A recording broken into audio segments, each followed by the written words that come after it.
Greetings bleepers, how the devil are you? Right, I wanted to do a quick video on the 2D, the two-dimensional, the mapping screen on the Manticore. And the reason being is because I'm not entirely sure people entirely understand it. I've had some comments saying, oh, it's just a fad, it's just a gimmick, and it really isn't a gimmick. It's an integral part of this metal detector, very, very important part.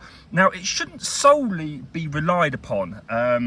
It's a three-part system that we have here, effectively. That being our VDI, okay, that's where we're going to take one part of our information from, and then our signal, our tone, that's going to be the second part that we take our information on, and then thirdly is our 2D mapping screen. Now, I have become ridiculously addicted to this part, the 2D mapping screen, part of the compositional piece, if you will, right? So I have kind of moved away from VDI and I'm on tones and I'm on 2D mapping screen now. Okay, so I just wanted to explain to you how it works, because again, I'm not entirely, you get some funny old comments from some funny old people. Right, look, 2D mapping screen, yeah? So you see this line here. This line here is our conductivity line. The higher up here, the higher it is, that's the higher conductivity. The lower it is going to be the lower conductivity, okay? So your cut halves and your little hammies and things come down there. Your big silver coins come up there. And then you've got your, just a big old place there where everything just sits in between, all right? And this is your ferrous line here. So these are your upper ferrous and your lower ferrous limits, all right? So anything that moves away from that line, up and down, is going to be more ferrous. All right, okay, so for example, again, conductivity, if it's on the line, it's going to be a good signal. If it's up there, say it's a rusty old nail, it'll appear up there. So I want to give you some examples. Okay, so we have a old shilling, right? So big coin, round, it's going to appear up there as a nice blob. There you go, 8182, VDI's on it as well. What have we got next? A crotal bell, small crotal bell. I've no idea where this is going to appear. See how it's just bleeding into it, bleeding slightly. You've got a trace there, right? That means that's basically, it's causing some confusion because I've got a teeny little iron ball in there as well. All right, I'd expect it to bleed upwards or downwards actually, but it's not, it's bleeding sideways. But you'd still dig it, of course, all day long. We have a military baton. There you go. Nice roundish blob sitting in the middle. Big old penny. Look at that. Those 75, 76. Nice tone, isn't it? Gorgeous. Look how round it is. We've got a buckle right there in the middle of the conductivity line-ish. Fantastic.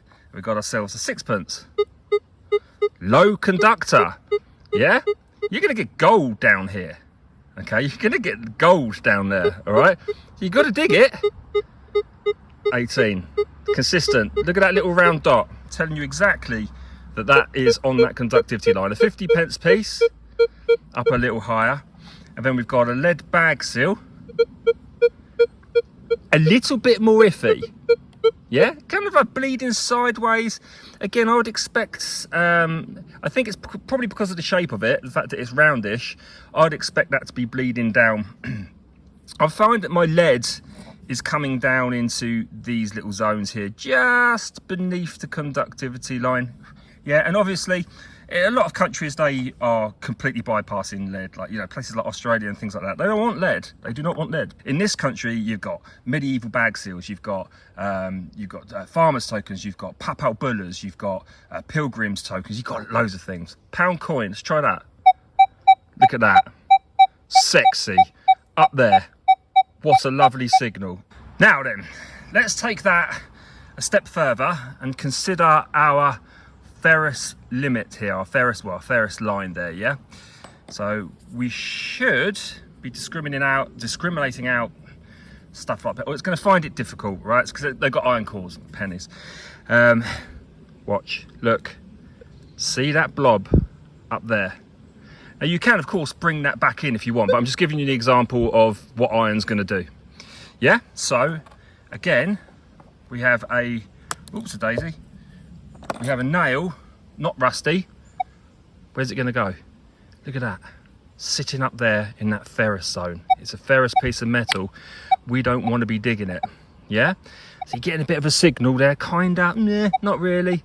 And you might be thinking, well, do I investigate that? That could be a crotal bell at some depth. Do I need to investigate that? No. Right, a quick period of contemplation. Oh, it's not bad VDI wise, is it? And there's something there because it's a signal, what we call the wispy signals, and they tend to be things that are deep, right? So in your head you could be like, that could be a deep crotal bell, that could be a deep coin. I'm gonna have to investigate that. So you've got your VDI, you've got your tone, and then you've got your head, right? You've got your brain. So you're gonna spend time digging that item up because you need to investigate it. No, not with the Manticore. This is my point, that sitting right there in the ferrous. Okay, I've got the information I need. If that was that wispy and the VDI was that good and that was sitting right there, I would investigate that, but otherwise there's no need for me to.